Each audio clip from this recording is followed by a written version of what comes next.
met with people on tour and talked about whatever you want to talk about. And this has been the most rewarding experience for me to actually get to know you guys and speak with you and hear the kinds of things you're thinking about.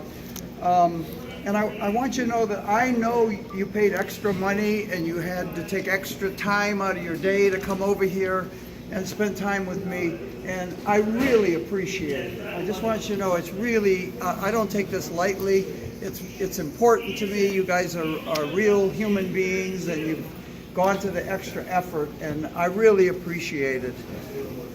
As advertised, I will talk about anything you guys want to talk about.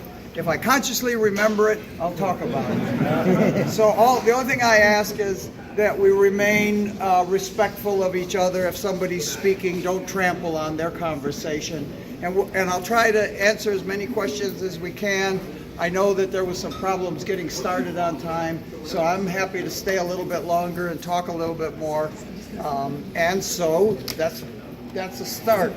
Yeah, that's exactly what I need. 50 years of playing rock and roll has left me with damaged hearing, so I'm putting in my Costco hearing aids.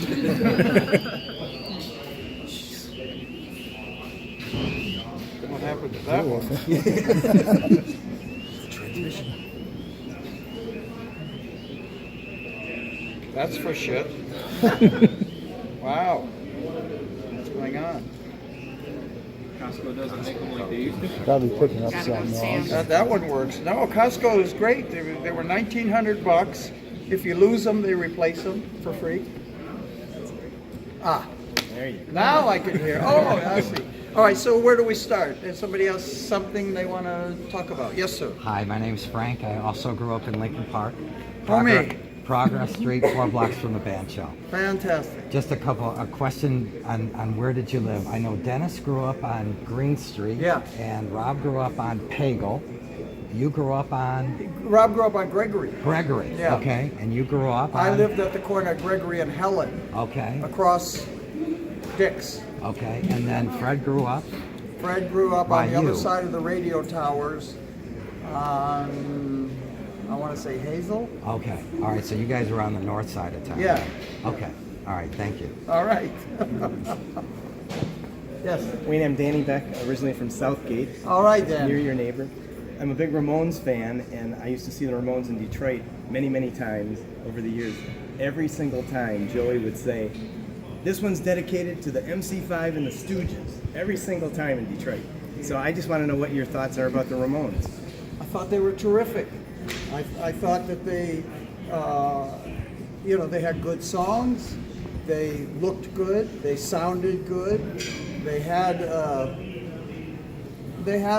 message that they were carrying. You know, I think in some sense the torch was passed directly from the MC5 to the Ramones. I mean, They thought so. our publicist, Danny Fields, the guy that generated the interest in the band, became their manager. So I know his thinking, and I know how he works with people, the same way he worked with us. So I was happy to see them kind of carry on the work. Plus, they all look like Fred. Did you ever meet any of them? Oh yeah, I knew them all. Sure, of course. Yeah, they were always terrific with me. We did a lot of stuff together. Great. There's a big chance these guitars are so hard to come by right now. They're made for such a limited run, and they're going for astronomical numbers. Do you have any power to just say to Fender when you do put out more? I have repeated your message to Fender. I hate to bring it up again because I'm just a big pain in their ass about it. But I keep saying, we could probably do a few more if you guys wanted to manufacture some more. So I don't know. I'm going to keep hammering them. I'm trying. Yes. Hey, I am so happy to be here to celebrate the music with you and meet you. Since so many of your bandmates can't be with us tonight, I was wondering if you could share a story about Fred or Rob or Michael that would tell us what it was like to be their friend in the band. Like Fred was a pretty quiet guy. I'd like to know more about him. Seemed to be, but that was generally, with the outside world. inside the band, he was as vocal and as expressive as all the rest of us. Fred, I like to think of as still water runs deep, you know. Fred was our resident psychologist and philosopher. So he would always take everything to the deepest level possible. And you know, sometimes it was annoying, like, I just want to play. And he'd say, yeah, but why are we playing?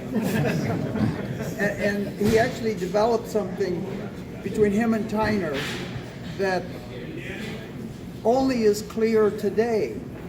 We spent a lot of time when we were trying to create music to come up with music that we thought had historical validity, that would last over time, that wouldn't decay with time.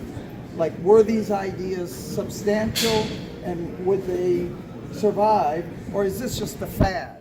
Is this just a trend right now? And we tried to avoid fashion and go with style. Style is eternal. And the proof is, here we are 50 years later, and the music that we're going to play tonight is as relevant today as it was then, maybe more so today. And I wasn't sure about that. When we first started the tour in Europe, we did European festivals, and I was pretty sure about half the people in the audience had no idea who we were. The other half, they had heard Kick Out the Jams, they knew a little bit about the legend of the MC5. But half of those kids were just young European kids at a festival, it's summertime, yeah, let's go. And they said, well, who's this band? I don't know. By the second song, we won them over. They understood what we were doing, they got it, you know, this is balls out, guitar rock. They got it, they cheered, they stayed. The crowds were bigger at the end of our performance than they were at the beginning. Oh. Hello. Wow. Is this necessary? Is that any better? Yeah? Okay. You guys are as deaf as I am. Getting there. Oh, okay. So Tyner, of course, was a genius. A genius man walking this earth. He was the first guy I knew that could freestyle, like rappers freestyle today. He would freestyle. We call it free association. He could just turn it on and stuff would go from his mind out his mouth. And he could go for hours. He could just turn it on. He designed his own clothes. He could draw. He could paint. He could play any instrument. He could dance. He could sing. He was a world-class lyricist. He had a vision for the band about, you know, the man of the future. He was the dream lead singer. For anyone that ever tried to have a rock band, he would be our dream. And Rob was kind of high-strung.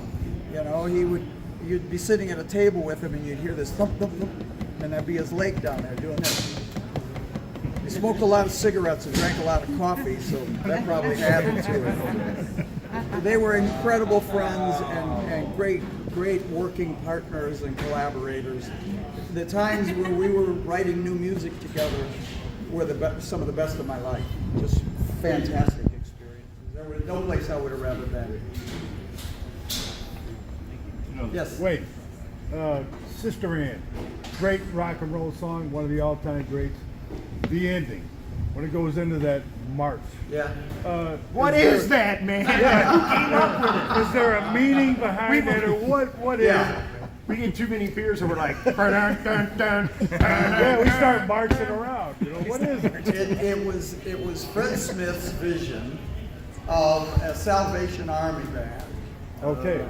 With a little free jazz cornet on the side, which was played by Charles Moore. Yeah.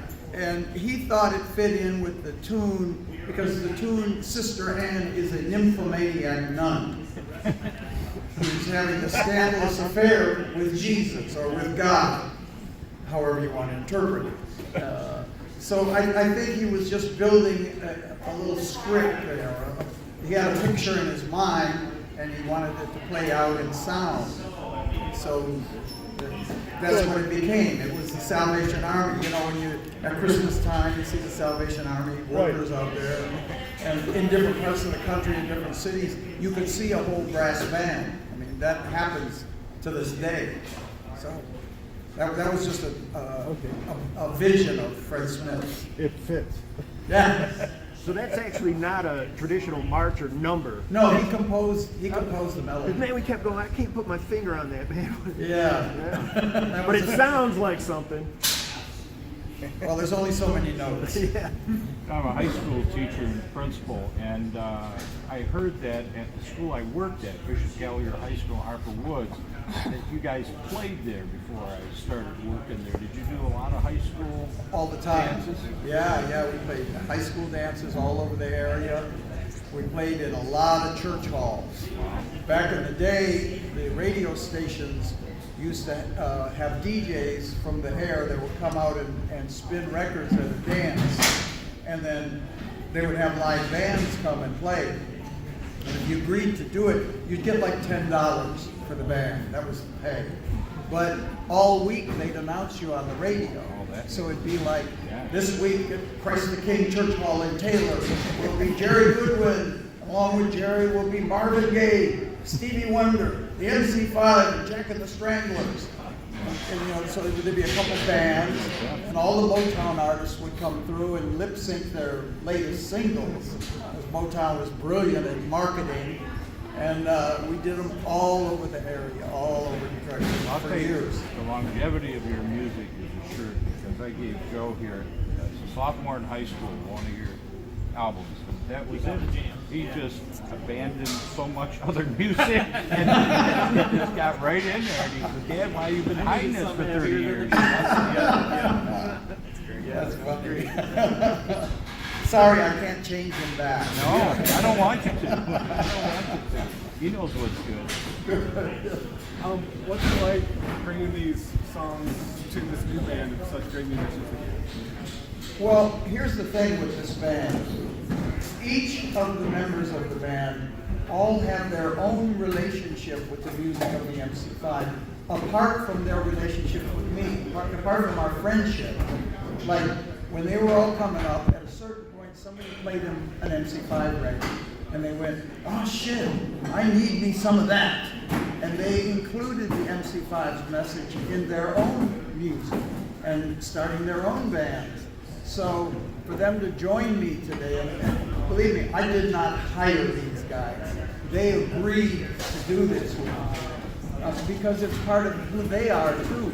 So when we go out and play, it's important that we play this stuff well. It's important that we're true to the spirit and that we're carrying the MC5's fundamental message of self-determination, self-efficacy, and that there are endless possibilities if you do the work.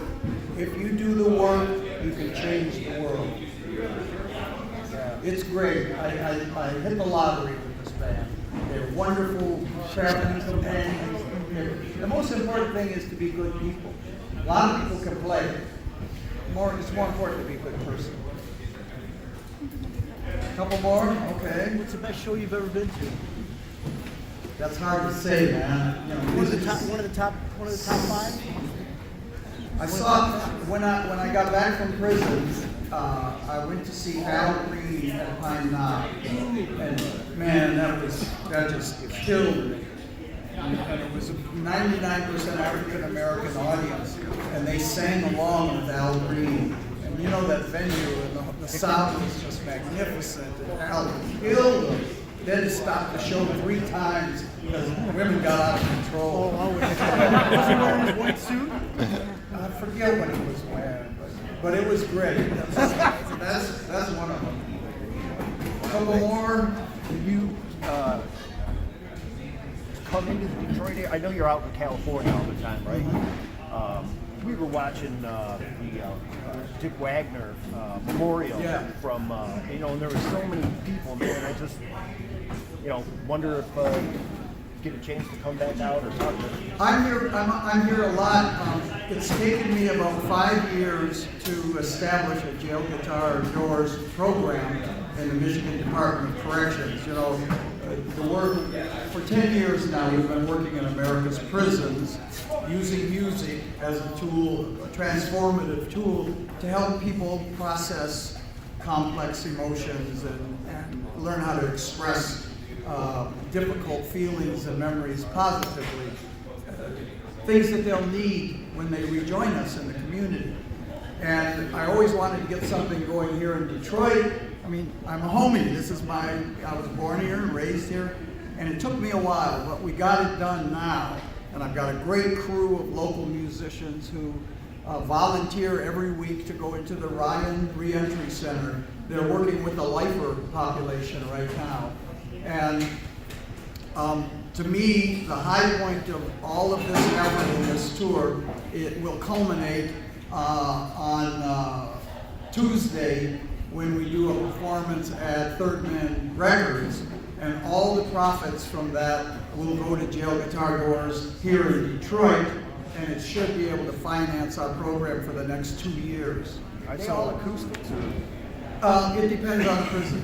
Some prisons, there's whole band rigs, but we start with acoustic guitars. There's no amps, and it's simple acoustic guitars and cajones, which are just wooden boxes that you can play beats on, so people can rap. Rap is much more popular in prison today than the guitar. Maybe acoustic? Yeah, than anything. Rap rules. I was just kidding. I'm not Glenn Shirley, man. Last question. Somebody that's got a burning desire. Okay, there's two guys there. You first. Any ideas for new material or not so much? We just started talking about it in the band. Everything's going well. Everybody, there's great respect and camaraderie in the band. And I said, what do you guys think? Should we try and make a record? And everyone said, yeah, let's try it. Let's see if we can write a record. So I've got an idea in mind of how to kind of set a direction for it. And so after we're going to Europe, after we finish here in Detroit, we got about 25 shows in Europe. So we'll be done by Christmas, and then in the new year we'll get back together and we'll try and write a record. Nice. We'll see Nice. what we're going to do. I'm excited about it. Me too. It's a great band, and why not? It's what we do. Yeah. And then you had one in the back. Yeah, what's your general outlook on the future of our country? Like we were going 2 minutes or less.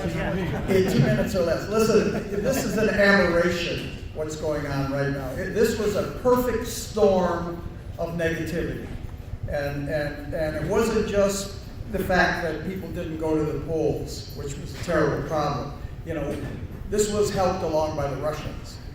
Putin was brilliant, the KGB have been brilliant in orchestrating their boy, Donald Trump. They elected him.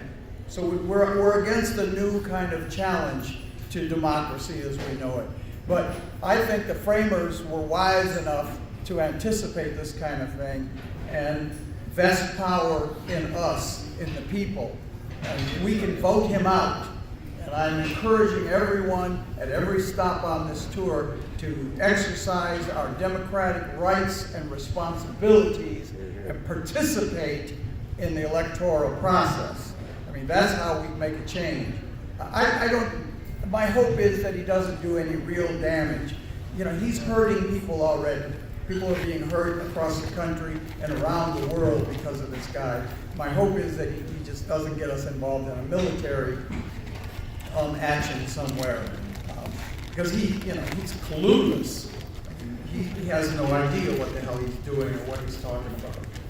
So I think we're going to be all right. I'm kind of a glass half full guy.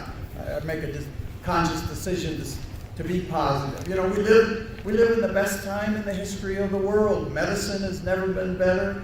We're safer on the street. There's great advances in technology. I mean, all in all, we're doing pretty fucking good. As a species, we're doing all right. All right, so let's take some pictures. I'm happy to sign some things, and thank you all so much. Thank you. Welcome home.